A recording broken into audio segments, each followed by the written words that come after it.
Unemployment figure is out, and it's actually good. It is compared to what? Well, compared to what it was. I mean, they're going to be trumpeting this as the greatest unemployment number in the history of mankind. 7.8%. 7.8. I mean, we all want the unemployment to go down. We all want Americans to be employed. We all want that. Nobody roots against the economy. Nobody roots against Americans. But it's just all spin. What happened was the employment force has gone down so much. If we had the same level of the workforce that we started the year out with, what would the employment rate be today? 8.4%. 8.4%. So they'll trumpet this. That's just a lot of people giving up and saying, I just can't find work. And so you quit and you stop looking for work. Or you're too lazy to file and show people where you work so you can get your unemployment benefits, one of the two. And so that's what's happened here. Yeah, and that's what happened with Glenn today. That's what happened with him. He's given up looking for work. He's now gone home, and he's not going to be coming in anymore. That's not true. Well, it's that or his daughter's wedding.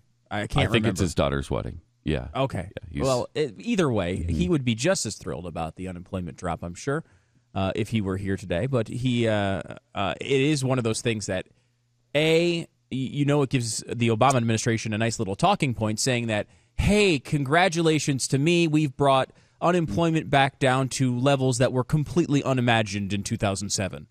Yay for us. Look what we did. The unemployment rate is what would embarrass any president for the last 40 years. Yay!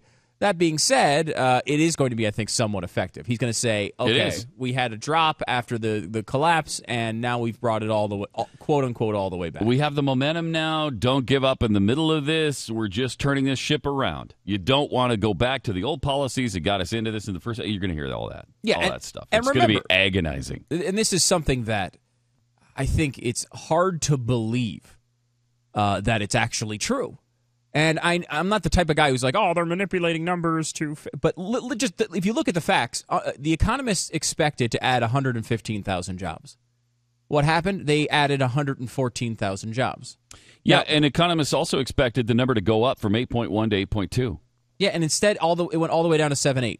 Now, they got the jobs number right, but they somehow missed the unemployment rate by 0.4. I can't remember that ever happening. I'm sure it has in the past, but it's pretty rare. And it's shockingly convenient for this administration. And it's, you can't sit back and say, well, these guys would never try to manipulate employment numbers before the election. Of course they would. I mean, look, this is a story that came out this week, which to take away the momentum that Romney has after the debate, you bet they did. They would definitely do that. And if you don't believe that, look at this. Defense contractor Lockheed Martin, he did a request from the White House, this is from a couple days ago, one with political overtones, and announced it will not issue layoff notices to thousands of employees just days before the November presidential election. Now, because of a law passed by the government, they have to make massive defense cuts if they don't get the job done on other spending cuts. Of course, they didn't get the job done on those spending cuts. So they will have to have these massive defense cuts coming up in January. Well, another law passed by the government to stop evil big businesses from being so evil, they have to issue layoff notices 60 days in advance when they know they're coming.